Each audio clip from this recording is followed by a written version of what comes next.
So the internet, it is a political resource, but make no mistake, safeguards are necessary.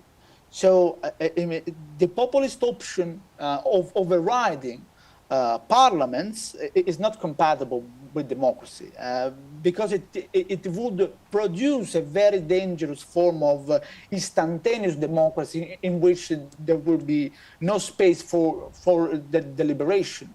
And I think that the role of political parties and the role of parliament is crucial. So we can do something, I mean, to filter some of the populist claims, provided that we guarantee the pillars of our democracy. And democracy, as said, is much more than the rule of majority.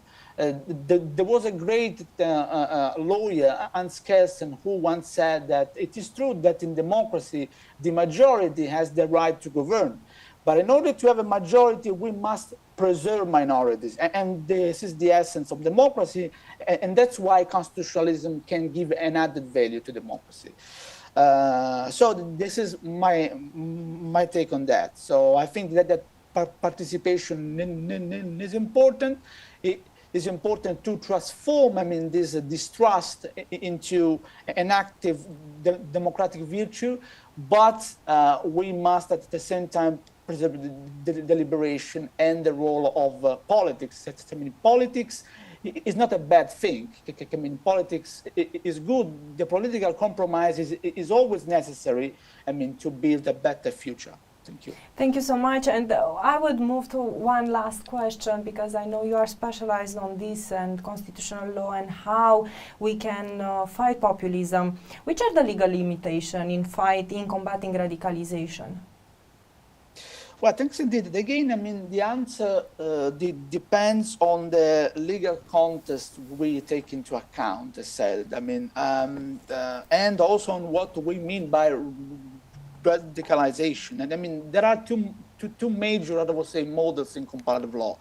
I mean, one is the American model, which is represented, if you want, by the words of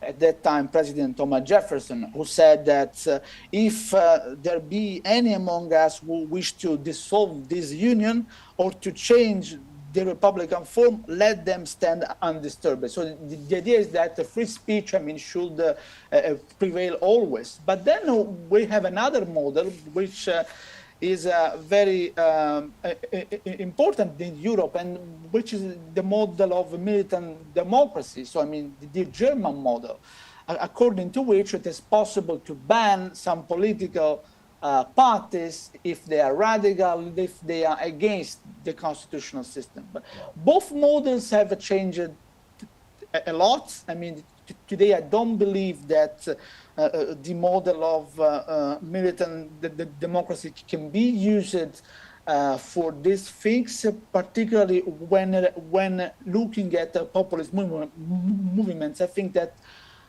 this would be a sort of boomerang. This would exacerbate, I mean, to a certain extent, radicalization. So, I mean, that's why we need to work on other hypotheses. And again, I mean, I think that the European Union is doing a lot. Think of the 2020 counterterrorism agenda, which included some important initiatives in order to tackle online radicalization, or in order to face counter-terrorist also propaganda, in order to create more inclusive, I would say, a context. But radicalization is also one of the challenges that we must face when dealing with digital populism. So together with polarization, of course, and together with other phenomena. And in this sense as well, the EU can do something. We, for instance, got an important framework decision on combating racism and xenophobia, especially to address hate speech, which is one of the main things produced by digital populism, or at least, I mean, by the abuse of social media platforms. Because again, make no mistake, I don't think that disinformation originated, due to the social media platforms. I think that social media platforms can give more visibility to the disinformation, but it's a catalyst. The phenomenon, it's a catalyst. You're right, but the phenomenon existed already earlier. The thing is that the populists tend to abuse social media platforms to question the role of the gatekeepers in democratic society. So the traditional media, journalists, even scientists. You earlier mentioned the case of the pandemic. They tend to see in the populist leader not only the source of morality, but also the source of the official truth. So those who dare to question the official truth are seen as the enemy of the people. Think of the confrontation between Trump and Fauci. Think of what happened in Brazil with Bolsonaro. Think of the Novax campaign also in Italy. So we can do a lot.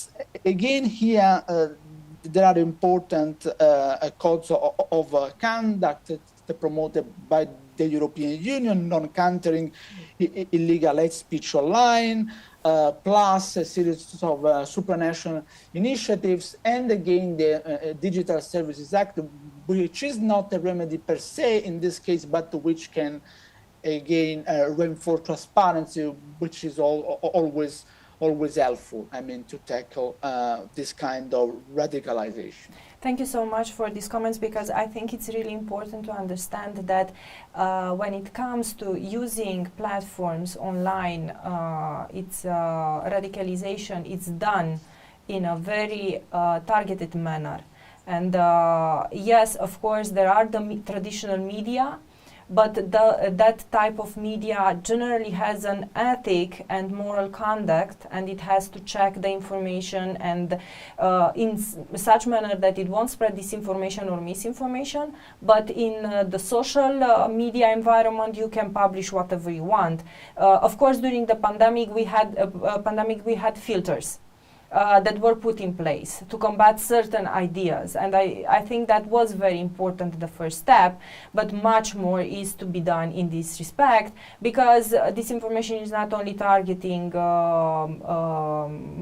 pandemic and the vaccines and no-vaxxer movement and so on and so forth, but we see now a very rich political agenda regarding the East, and I think it's really important to work more on that. Thank you so much for accepting our invitation, and thank you so much for responding so openly to our questions, which were not easy because they were quite broad, but also they were targeting certain aspects that I think that are important to understand when we talk about populism and how it works in our society. So thank you very much for accepting the invitation and for being here with us. Thank you. And we will see each other at the